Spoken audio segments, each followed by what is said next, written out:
कृष्ण भगवान का जो पौत्र हुए अनिरुद्ध और वाणासुर की पुत्री उषा द्वारा। देखिए सामने में इस तरह का गेट है और देखिए जय माँ काली बेला वाली, यहाँ पर लिखा हुआ है सारे नाम।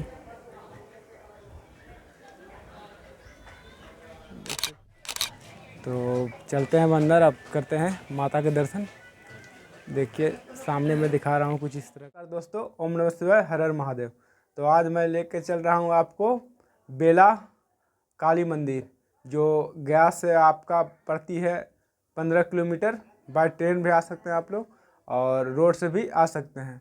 तो मैं चलता हूँ, मैं तो अभी अपने गांव में हूँ टिकारी। तो यहाँ से मैं जाऊँगा बेला काली मंदिर।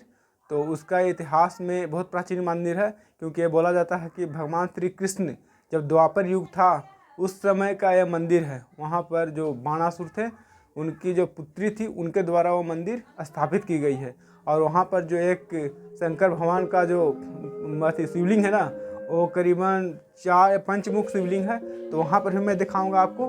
तो ठीक है, मेरे साथ बने रहिए। जो भी मेरे चैनल पर नए हैं प्लीज़ मेरे चैनल को सब्सक्राइब कीजिए, लाइक कीजिए, कमेंट कीजिए, क्योंकि ऐसा करने से 1 रुपया भी आपका नहीं लगता है। लेकिन हाँ, मुझे प्रेरणा मिलती है कि मैं आगे इससे भी और बढ़िया करूँ, क्योंकि ये जो भी चैनल चल रहा है आप लोग की बदौलत चल रहा है दोस्तों। तो सब्सक्राइब करने में कंजूसी न करें, प्लीज़ मुझे सपोर्ट करें और मेरे चैनल को आगे बढ़ाएं। ठीक है दोस्तों, चलते हैं आगे रास्ते में।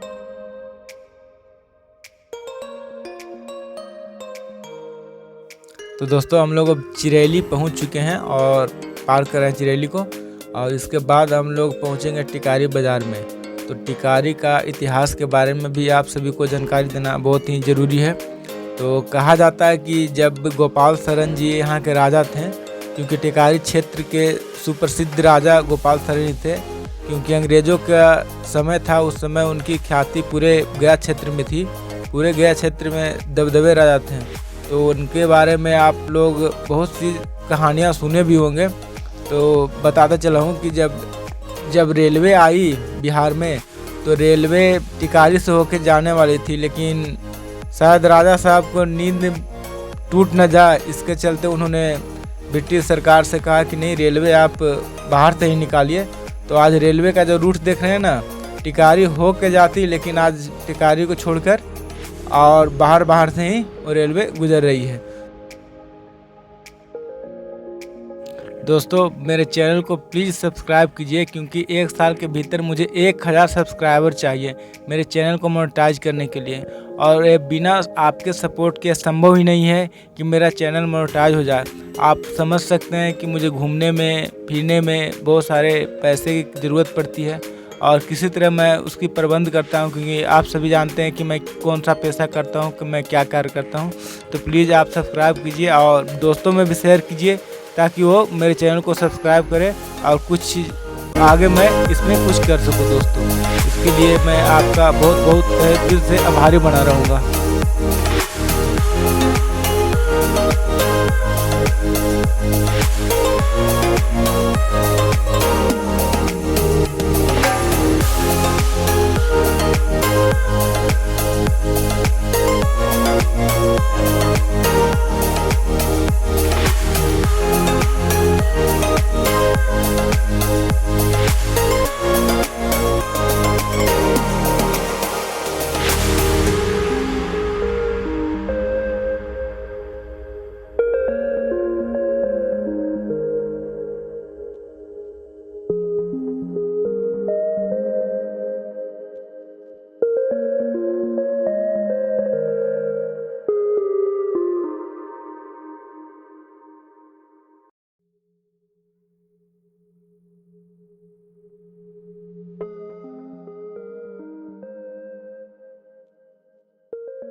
तो दोस्तों हम लोग अब नई बस स्टैंड के पास पहुंच गए हैं, क्योंकि टिकारी में 2 बस स्टैंड है।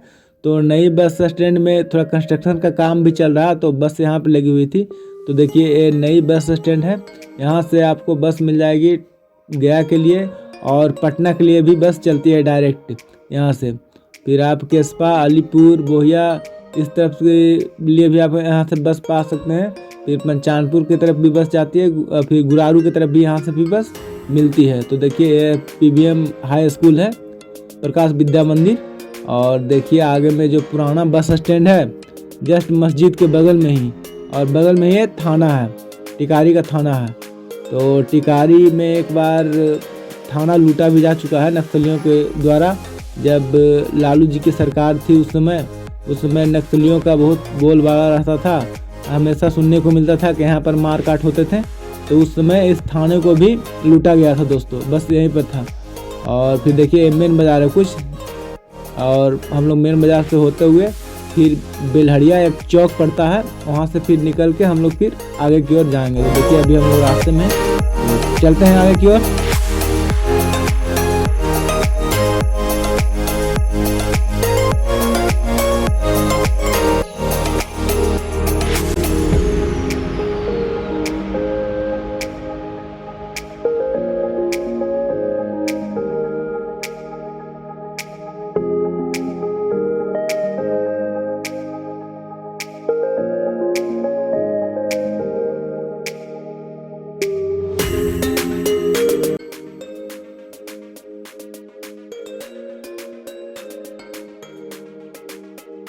दोस्तों अगर कोई भी गया आते हैं और अगर टिकारी क्षेत्र में आते हैं तो मैं बता दूं कि यहाँ का जो मिठाई है, रोडवेज होटल है, उनका जो लौंग लत्ते का मिठाई है वो बहुत ही फेमस है, मुझे बहुत ही पसंद है और मेरे घर वाले सभी को बहुत पसंद पड़ता है।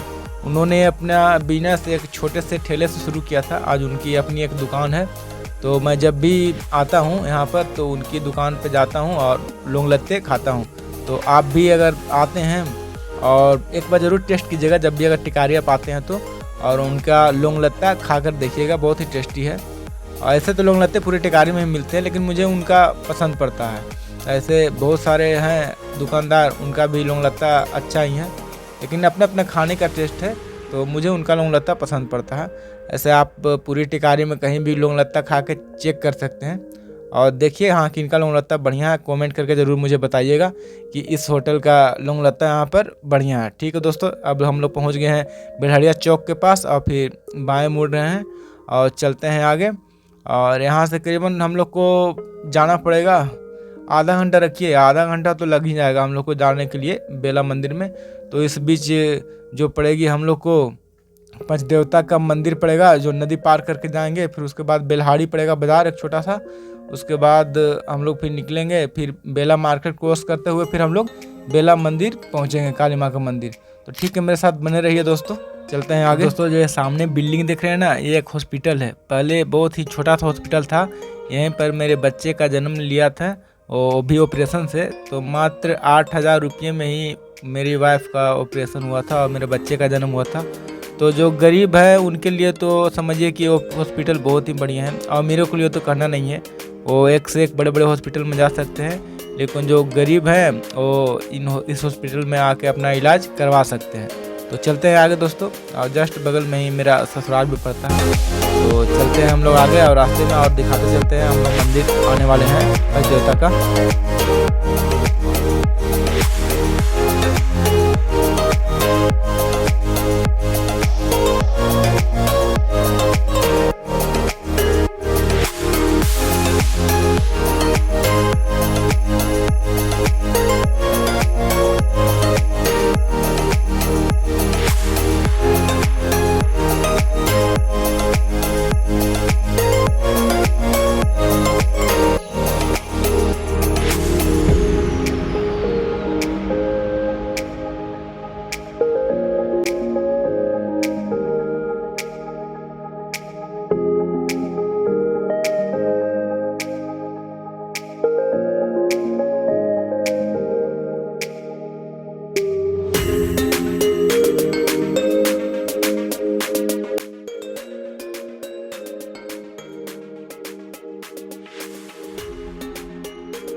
तो दोस्तों हम लोग पंचदेवता के मंदिर के पास पहुंच चुके हैं, और ये मोरहर नदी है, यहीं पर छठ मनाया जाता है।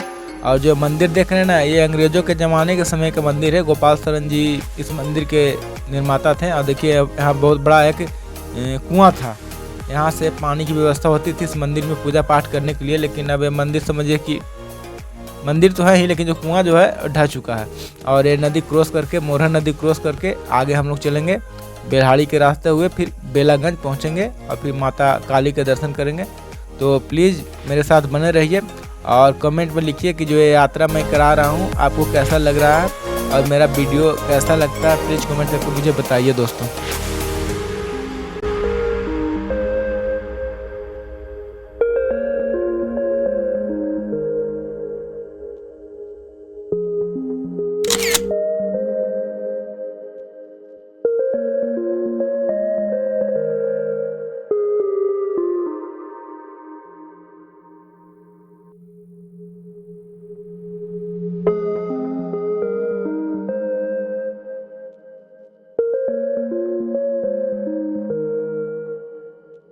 गर्मी का एहसास ही नहीं होता है ज़्यादा, इसलिए हमें पेड़ पौधे लगाते रहने चाहिए। उससे हमें ऑक्सीजन भी मिलता है ना दी? तो दोस्तों मेरे बेटे और बेटी दोनों अपने आपस में बात करते जा रहे थे और मैं तो बाइक चला रहा था, तो रिकॉर्डिंग उन लोग ही कर रहे थे, इसलिए देखिए आज थोड़ा वीडियो क्वालिटी वो अधिक हिल डोल रही है। लेकिन उन लोग बात बहुत बढ़िया किए हैं कि पेड़ पौधे हम लोग को लगाना चाहिए क्योंकि इससे वातावरण शुद्ध रहता है, हम लोग को हवा मिलता है। तो मैं भी आपसे विनती करता हूँ, अनुरोध करता हूँ कि अपने जीवन में कम से कम एक वृक्ष ज़रूर लगाएं। अगर एक वृक्ष भी अगर प्रत्येक आदमी लगाता है अपने जीवन में, तो सोचिए कितने सारे पेड़ पौधे हो जाएंगे हम लोग के आसपास इतनी बड़ी आबादी में। तो मैं आपसे विनती करता हूँ और अपने इष्ट अपने आराध्य भगवान शिव से भी विनती करता हूँ कि आप सबको सद्बुद्धि दें, सद्ज्ञान दें, ताकि वृक्ष की महत्ता को समझें और उसे ज़रूर लगाएं। अपने जीवन में एक वृक्ष ज़रूर लगाएं दोस्तों।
तो देखिए दोस्तों, गांव में कुछ इस तरह का दृश्य आप लोग को शहर में देखने को नहीं मिलेगा। ये देख रहे हैं ना, ये जो धान की जो पुआल होती है उसका हम लोग बनाते हैं और एक तरह से रखते हैं। तो उस तरह से गांठ बना बना के देखिए रखी हुई है और देखिए जगह जगह पे मिलेगी। और अभी खेत खाली ही है, अभी गेहूं कटने वाली है। तो चारों तरफ देखिए गेहूं ही नज़र आ रही है, सुनहरे कलर का, और गेहूं पक चुकी है पूरे। तो अभी शादी विवाह का टाइम भी है, तो कट तो रहे हैं धीरे धीरे, लेकिन इससे थोड़ी दिक्कत होती है। जिनके घर में शादी हो, विवाह हो, तो काटने में थोड़ी होती है समस्या, क्योंकि शादी विवाह भी देखना है ना। तो देखिए कट रहा है, गेहूं कट रहा है, चारों तरफ भूसे उड़ रहे हैं। मैं रास्ते में देखते हुए चला, लेकिन इसी तरह का सुनहरा सुनहरा खेत आपको देखने के लिए भी मिलेगा अगर आप इस मौसम में गांव देहात में आते हैं तो।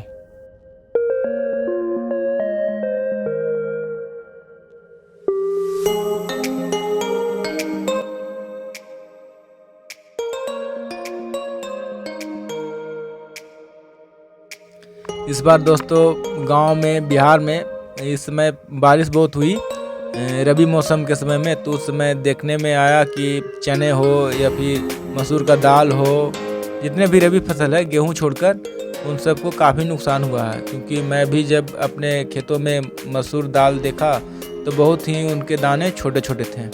तो समझ सकते हैं कि अधिक पानी पड़ने से नुकसान तो होता ही है। तो ठीक है दोस्तों, चलते हैं आगे। और इस बार आलू भी बहुत छोटे छोटे नज़र आ रहे हैं। जो आलू का साइज देखे होंगे आप आलू, तो छोटे आलू की संख्या इस बार अधिक है, क्योंकि ठंडे और पानी के चलते ही आलू पर भी बहुत ज़्यादा मार गया है इस मौसम में।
तो दोस्तों अभी 2 दिन पहले ही मैं गया था उस मंदिर में, तो मुझे देखने के मिले रास्ते पर बहुत सारे पुलिस प्रशासन चौक के बंद अपना व्यवस्था किए हुए हैं, क्योंकि इलेक्शन नज़दीक है। 19 तारीख को ही इलेक्शन है गया में।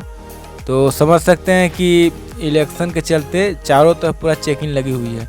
मैं जब निकला 20 किलोमीटर के अंदर में ही 3 बार मुझे पुलिस से देखने को मिल गया। चेकिंग लगाए हुए हैं, सारी गाड़ियों को चेक कर रहे हैं। तो ये व्यवस्था सही है, क्योंकि इलेक्शन में जानते हैं कि बहुत सारे पैसे का इधर से उधर होना इलेक्शन में यूज होता है। तो प्रशासन तो बहुत ही चुस्त दुरुस्त है, चारों तरफ जहाँ तहाँ रोक कर चेक कर रहे हैं सभी गाड़ियों का, और तो उन्हें अपना ड्यूटी वो बहुत बढ़िया से निभा रहे हैं। तो देखिए अब हम लोग यहाँ पहुँचे हैं स्कूल के पास में ही, और स्कूल के पास ही चेक इन हो रहा था गाड़ी का। तो देखिए इन लोग भी ट्रिपल लोड थे और मैं भी पीछे था, लेकिन मेरे बच्चे थे छोटे छोटे। तो ये तो भैया साहब हेलमेट ही नहीं लगाए थे, तो इन्हें रोका भी गया था आगे में, फिर छोड़ दिया गया लेडीज देख के।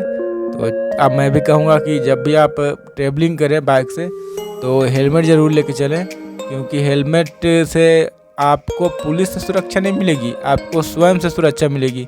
अगर एक्सीडेंट होता है तो ज़्यादातर डेथ का मामला बनता है माथे में चोट लगने की वजह से, या मानसिक संतुलन गड़बड़ा जा सकती है। लेकिन अगर हेलमेट आप यूज करते हैं तो ज़्यादा से ज़्यादा पैर में चोट लगेंगे, पैर टूटेंगे, हाथ टूटेंगे, लेकिन आपका जीवन बचा रहेगा। तो मैं आप सभी से कहूँगा कि आप जब भी सफ़र में निकलें तो हेलमेट ज़रूर लगाएं बाइक पर। ठीक है दोस्तों, चलते हैं। अब पहुँचने वाले हैं हम लोग मंदिर में।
तो देखिए दोस्तों, मैं जहाँ पर रहता हूँ गया ज़िले में, तो जिस तरफ मैं रहता हूँ उस तरफ नहर की काफ़ी व्यवस्था है।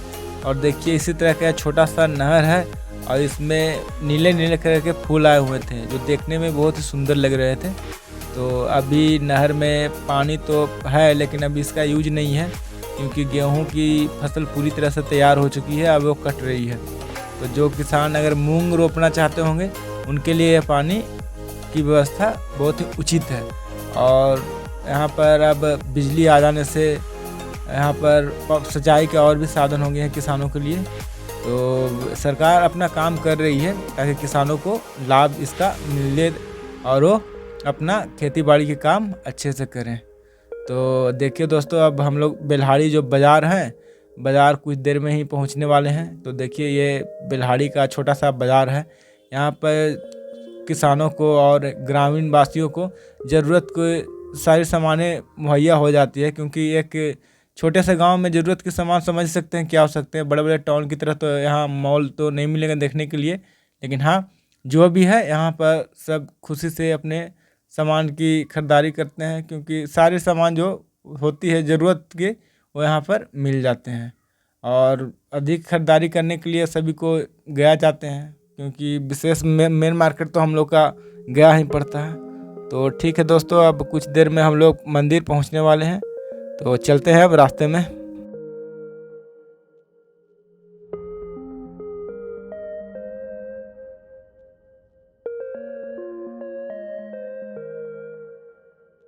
तो देखिए दोस्तों, रास्ते में बकरियां, भैंस, गाय ये सब देखने को मिलेगी।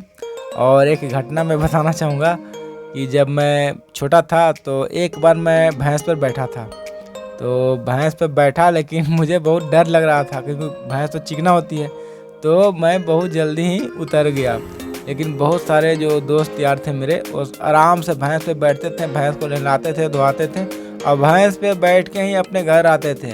तो प्लीज़ कमेंट में बताइएगा कि कौन कौन है जो भैंस पे कभी बैठे हैं और भैंस का सफ़र किए हैं बैठकर।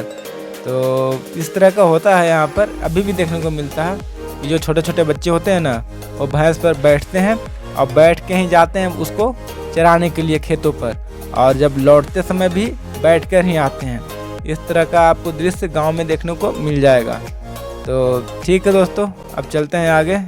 देखिए अभी पूरा खेत खाली है, क्योंकि यहाँ पर अब कटाई चल रहा है गेहूं का दोस्तों।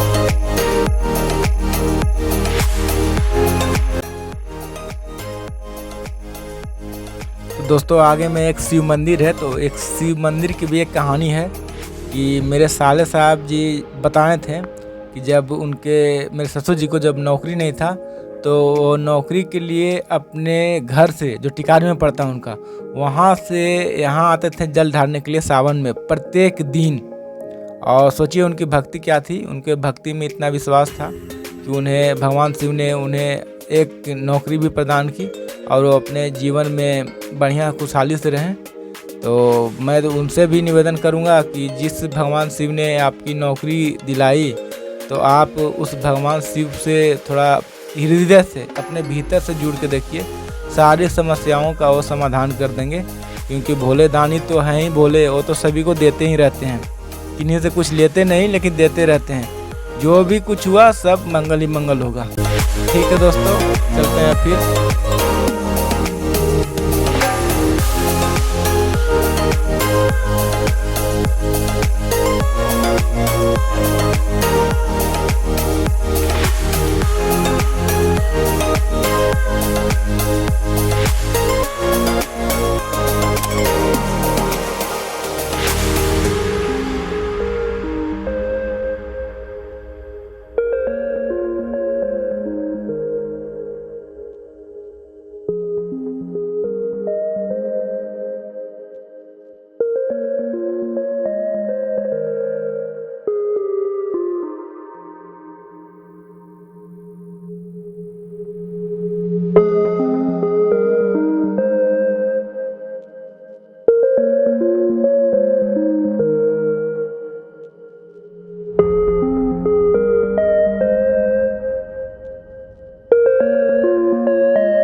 तो दोस्तों हम लोग अब बेला क्षेत्र में आ चुके हैं और यहाँ से बेला बाज़ार को पूरी तरह से पार करके उसके बाद हम लोग को जो बेला रेलवे स्टेशन है ना, जस्ट उसके बगल में ही माता काली का मंदिर है, तो हम लोग को वहाँ जाना है। देखिए बेला का कार्यालय है प्रखंड का। तो यहाँ से निकल कर हम लोग जो बेला और टिकारी के बीच जो बस चलती है उस बस स्टॉप के पास जाएंगे। वहाँ से जाने के बाद हम लोग फिर आगे की ओर अपने रास्ता करेंगे। तो देखिए अब हम लोग वहाँ पर पहुँचेंगे कुछ ही देर में और देखिए भीड़ भाड़ स्टार्ट हो चुकी है क्योंकि अब हम लोग बेला क्षेत्र में आ चुके हैं। तो यहाँ से भीड़ भाड़ आप लोग को मिलना चालू हो जाए। देखिए ऑटो भी लगी हुई है जाने के लिए। यहाँ से आप लोग यहाँ से पंचानपुर भी जा सकते हैं, एक रूट है जाती है पंचानपुर। और देखिए मेन रोड है, एक गया और पटना की मेन रोड है। तो इसी रास्ते से हम लोग आगे जाएंगे। यहाँ से करीबन रख लीजिए 1.5 से 2 किलोमीटर। उसके बाद फिर हम लोग राइट टर्न लेके फिर मंदिर की ओर चलेंगे। और बगल से ही अब मार्केट के बगल से ही एक नया बाईपास रोड पास हो गया है। तो सारी जो बड़ी गाड़ियां हैं ना वो उसी तरफ से जाती है, ट्रक हो या बस हो, क्योंकि ये मार्केट का जो रास्ता है बहुत ही छोटा है, बहुत कंजेस्टेड है। तो इसमें बहुत ज़्यादा जाम लगने की संभावना होती थी, इसलिए बाईपास रोड से ही अब सारे बड़ी गाड़ियाँ निकल गई हैं। तो देखिए कुछ इस तरह का यह छोटा सा बाज़ार है बेला का, लेकिन यहाँ पर भीड़ भाड़ हमेशा रहती है क्योंकि बिहार की आबादी जानते ही हैं 12 करोड़ से ऊपर आबादी है। यानी आपको लगभग 1133 व्यक्ति प्रति किलोमीटर में मिलते हैं। तो सोच सकते हैं कि इसकी आबादी कितनी ज़्यादा है। तो यहाँ भीड़ भाड़ एनी टाइम आपको देखने को मिल जाएगा इस बेला मार्केट में। और यहाँ पर आपको विशेष रूप से जो भी सामान है खरीदारी करने के लिए वो सारे मुहैया हो जाती है। तो ठीक है दोस्तों, अब चलते हैं आगे। आप फिर मेन रोड पर जाते हैं बाईपास वाले रास्ते धर के और फिर हम लोग फिर मंदिर की ओर चलेंगे।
तो देखिए दोस्तों हम लोग आ गए हैं बाईपास वाले रास्ते पर और यहाँ से फिर हम लोग जाएंगे घूम के, क्योंकि आगे मैं चला गया था, मुझे पता नहीं था, मैं बहुत दिनों बाद आया तो बाईपास बना हुआ था इस तरफ से। तो फिर आगे जाकर मैं फिर रिटर्न हुआ और फिर रिटर्न होने के बाद फिर मैं चला फिर माता जी के दर्शन करने के लिए। तो देखिए फिर इस तरह से जा रहे हैं। फिर यहाँ से जस्ट ये रोड देख रहे हैं ना, इससे हम लोग फिर मुड़ेंगे दाहिने तरफ और मात्र यहाँ से 1 किलोमीटर दूरी है यहाँ से स्टेशन की, और माता जी का मंदिर का मात्र 1 किलोमीटर दूरी पड़ती है। तो बगल में ही स्टेशन ही है। तो जो भी ट्रेन से आना चाहते हैं, अगर पटना से आना चाहते हैं, गया से आना चाहते हैं या कहीं से आना चाहते हैं, तो आप आकर डायरेक्ट बेला जंक्शन पर उतर जाइए और फिर वहाँ से बस पैदल चले आइए। आपको कुछ नहीं करना है, बस नज़दीक में ही है और माता के दर्शन हो जाएंगे आपको। तो देखिए अब हम लोग पहुँचने वाले हैं वहाँ पर। तो देखिए अब हम लोग मंदिर के प्रांगण में पहुँचने वाले हैं। अब देखिए दोस्तों कुछ इस तरह का दृश्य है। और देखिए मंदिर नज़र आया, बगल में ही भगवान शिव का बहुत बड़ा मंदिर है। देखिए गेट है। तो जय माता दी। अब जय माता दी बोल के हम लोग अंदर घुस रहे हैं और अंदर दिखाते हैं आपको किस तरह का यहाँ पर व्यवस्था है दोस्तों।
तो दोस्तों अभी हम लोग पहुंच गए हैं माँ काली के प्रांगण में और बेला आ गए। हम लोग को करीबन 45 मिनट लगा है पहुंचने में टिकारी से। तो चलते हैं अंदर, अब करते हैं माता के दर्शन। देखिए सामने मैं दिखा रहा हूँ कुछ इस तरह। देखिए सामने में इस तरह का गेट है और देखिए जय माँ काली बेला वाली, यहाँ पर लिखा हुआ है सारे नाम। देखिए कुछ इस तरह के प्रसाद की दुकानें हैं, इधर भी देख सकते हैं आप लोग।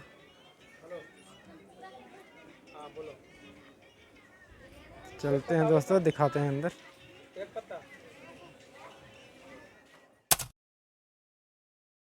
दोस्तों जो ये काली मंदिर है ये बिहार के गया जिला में बेला नामक स्थान पर स्थित है और यह प्रमुख धार्मिक स्थल है जो देवी कालिका को समर्पित है।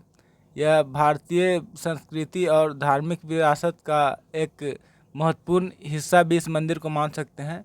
और मंदिर की बहुत सारी विशेषताएं हैं, जैसे अगर इस मंदिर का शैली और डिज़ाइन अगर हम लोग देखते हैं तो पता चलता है कि यह मंदिर पारंपरिक और आधुनिक डिज़ाइन का मिश्रण है, क्योंकि ये संयुक्त रूप से देखने में मिलता है कि ये पारंपरिक और जो वर्तमान डिज़ाइन है उस दोनों का मिलाप से ही ये मंदिर का निर्माण हुआ है। और बाहरी दीवारों पर अच्छी नक्काशी की गई है और कहानियाँ लगभग देखने को मिल जाएगी हल्की फुल्की, और प्रयुक्त जीवंत रंग का दृश्य अनुभव कर सकते हैं इस मंदिर पर। और मंदिर के प्रांगण में ही एक बहुत बड़ा पीपल गाछ का विशाल वृक्ष है जो कि कहा जाता है कि ये द्वापर काल से ही है। तो देवी की जो मूर्ति है, तो माता काली की मूर्ति समझिए कि एक जैसे पुराने ज़माने में कैसे मूर्तियाँ होती है, जैसे हड़प्पा काल में उस तरह की ये मूर्ति प्रतीत होती है देखने में। तो आप ज़रूर इस मंदिर में आएँ और माता के दर्शन करें। और मंदिर का इतिहास के बारे में जैसे हम लोग को जानकारी मिली कि यह मंदिर बाणासुर की जो पुत्री थी उर्वशी और उनके द्वारा बताई गई थी, और ये भगवान श्री कृष्ण के समय की ये मंदिर है। तो बेला काली मंदिर का निर्माण बहुत ही पुराने समय में ही हो चुका था और इसका इतिहास धार्मिक और संस्कृति का अलग ही महत्व है। मंदिर के परिसर में आप देख सकते हैं अंदर आकर कि किस तरह से भीड़ को काबू करने के लिए बैरक भी बनाया गया है, क्योंकि नवरात्रि के समय में इस मंदिर में बहुत ज़्यादा भीड़ व्यवस्था को संतुलित करने के लिए ये व्यवस्था की जाती है। तो देखिए माता का मैं बाहर से ही दर्शन करा रहा हूँ, फिर अंदर चलेंगे, अंदर भी दर्शन करेंगे। तो देखिए कुछ इस तरह का प्रतिमा है बाहर से, और मैं अपने कोशिश किया कि बाहर से भी दिखाऊं पूरा मंदिर के अच्छे डिज़ाइन को, अच्छे लुक को। तो हम लोग तो आए दोपहर में उल्टे समय में, तो यह मंदिर बहुत ही खाली मिला और अच्छी तरह से हम लोगों ने माता का दर्शन किया दोस्तों। और बगल में ही बजरंगबली जी के भी एक मूर्ति है जो बहुत ही सुंदर है।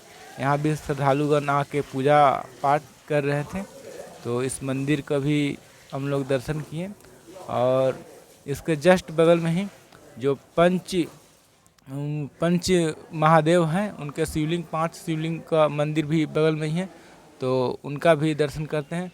कहा जाता है कि बाणासुर शिव के परम भक्त थे और उन्हीं के याद में ये मंदिर बनाया गया था जो महादेव का था, लेकिन कालांतर में फिर यहाँ पर माता का मंदिर भी निर्माण किया गया, क्योंकि जो बाणासुर से शिव भक्त थे, तो शिव भक्त के कारण ये 5 शिवलिंगों की मंदिर में स्थापना की गई और इसकी अलग महत्व है।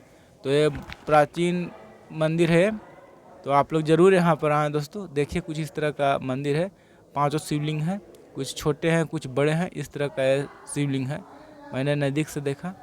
और ये जो शिवलिंग है बहुत ही दुर्लभ पत्थर से बनाया गया है, लेकिन इसकी सुरक्षा के लिए इस पर पीतल के कवर चढ़ाए गए हैं, क्योंकि अब शिवलिंग है तो इसकी पूजा के लिए बेलपत्र, दूध, जल इस सब का अभिषेक होगा ही, तो इससे आगे चल के कुछ क्षति न हो इसलिए इसके कवर कर दिया है। हर दिन शिवलिंग पर श्रद्धालु जल, दूध, बेलपत्र, पुष्प, फल, मिष्ठान चढ़ाकर अपनी मन्नतें मांगते हैं। और मंदिर के पुजारी जो हैं उनका नाम है राजीव नयन पांडे, ने बताया कि वाणासुर की पुत्री उषा ने पिता की शिव भक्ति से प्रभावित होकर भोलेनाथ के स्वरूप पंच महादेव को 5 शिवलिंग की स्थापना कराई थी। तो समझ सकते हैं कितनी पुरानी मंदिर है दोस्तों।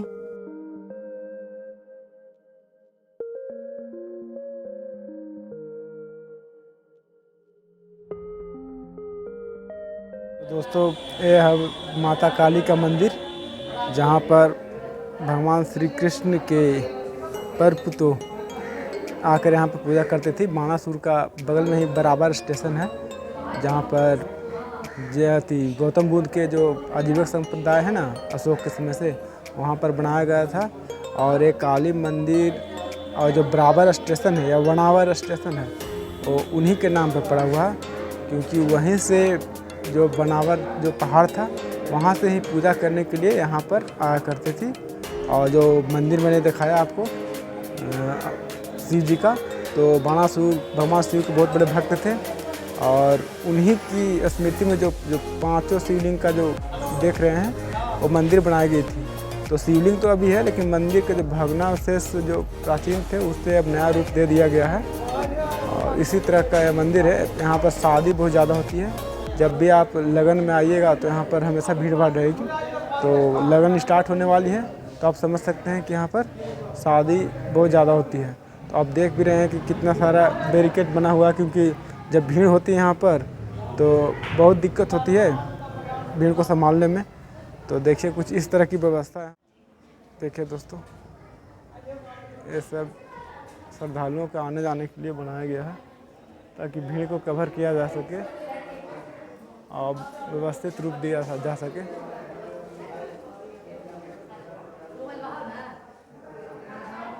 ये देखिए जो शिव मंदिर की स्थापना यहाँ पर उस समय की हो गई थी। यहाँ पर काली मंदिर है। काली मंदिर की स्थापना एक बंगाल के संत हुए थे, बहुत से संत हुए थे तंत्रकुल के। तो उन्होंने यहाँ पर काली माँ के तंत्रकुल के, तो उन्होंने यहाँ पर काली माँ की स्थापना की। लेकिन जो मंदिर देख रहे हैं ना, 5 शिवलिंग का जो मंदिर है, ये द्वापर युग से ही है, क्योंकि कृष्ण के जो समधी थे उनकी जो बेटी थी, नाम मुझे याद नहीं आ रहा, मैं नाम याद करके बताता हूँ, उनकी लिए उन्होंने ही बनाया था इस शिवलिंग मंदिर को। और 5 शिवलिंग यहाँ पर स्थापित है और आपको कहीं भी देखने को नहीं मिलेगा 5 शिवलिंग वाला मंदिर। तो यहीं पर है बेला में ही। तो आप लोग आइएगा, आज की नहीं है, द्वापर युग की शिवलिंग है।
तो दोस्तों हम लोग को सनातन परंपरा में ये सिखाया गया, बताया गया है कि ये जो पुराने मंदिर जितने भी थे उनका जो द्वार जो होता था मुख्य वो छोटा होता था। क्यों?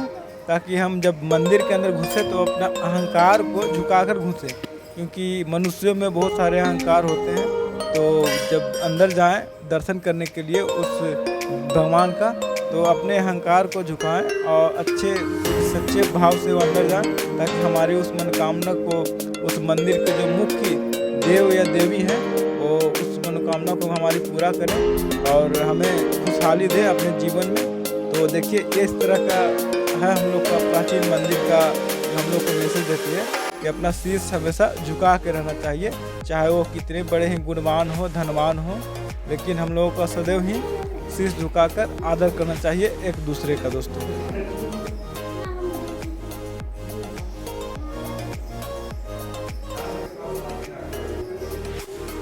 तो दोस्तों अब हम लोग मंदिर के बारे में कुछ जानकारी पंडित जी से प्राप्त करेंगे और यहाँ से पूजा करने के बाद तो चलते हैं और पंडित जी से जानकारी लेते हैं कि इस मंदिर की क्या विशेषता है, कैसे बना, क्या इसका इतिहास है। तो चलते हैं दोस्तों और पूछते हैं उनसे। दोस्तों देखिए, इस मंदिर के जो पुरोहित हैं उनसे हम लोग बातें करते हैं और जानते हैं कि इस मंदिर की क्या खासियत है, क्या विशेषता है और ये मंदिर किनके द्वारा बनाई गई और कितनी पुरानी है। तो चलिए उनसे बातें करते हैं। तो माई सेल्फ बिट्टू कुमार त्रिपाठी, पुजारी बेलागंज काली मंदिर जी। ये माता रानी बेला काली माता का दरबार है। यहाँ नवरात्रि में बहुत सारे श्रद्धालु लोग बहुत दूर दूर से आते हैं और जो भी मन में इच्छा रखते हैं माता रानी सारी मनोकामना सभी को पूरा करते हैं। ये मंदिर द्वापर युग का है। मंदिर बहुत प्राचीन है, ये द्वापर युग का है। भगवान श्री कृष्ण भगवान का जो पौत्र हुए अनिरुद्ध और वानासुर की पुत्री उषा द्वारा ये दोनों का प्रेम प्रसंग चल रहा था। ये सोनितपुर बेला से 2 किलोमीटर आगे टिकारी मार्ग में है।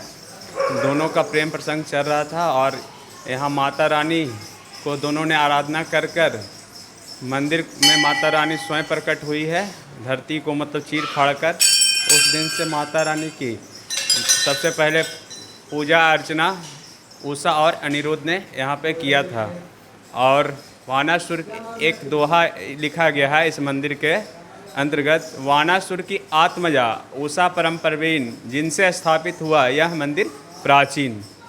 जय माता दी, जय माँ काली। तो देखिए दोस्तों, यहाँ के पुरोहित जी ने बताया कि ये मंदिर कितनी प्राचीन है। तो द्वापर युग के है, भगवान श्री कृष्ण से जुड़ी हुई ये मंदिर है। उनके पुत्र जो थे अनिरुद्ध और वानासुर की पुत्री उषा, तो ये सब जानकारी दिए। तो मैं आपसे अनुरोध करूँगा कि जब भी गया आएँ तो गया आते हैं तो इस मंदिर के दर्शन करते जाएं, क्योंकि ये मंदिर बहुत प्राचीन है और यहाँ पर आने से बहुत सारों को बिगड़ी हुई किस्मत बन जाती है। और सच्ची मुराद लेकर आइए अपना और माता के श्री चरणों में रखिए, माता ज़रूर आपकी मनोकामना को पूरी करेगी। और बगल में ही पंच शिवलिंग के जो महादेव जी है, पंच महादेव है, और आपको पंच महादेव कहीं देखने को नहीं मिलेगा पूरे गया में, क्योंकि यही एक मंदिर है जहाँ पर 5 शिवलिंग है महादेव जी के। तो मैं कहूँगा कि आप बेला आइए और माता के दर्शन कीजिए, भगवान शिव के कृपा प्राप्त कीजिए। तो ठीक है दोस्तों, अब चलते हैं हम लोग आगे और देखते हैं। ठीक है, धन्यवाद।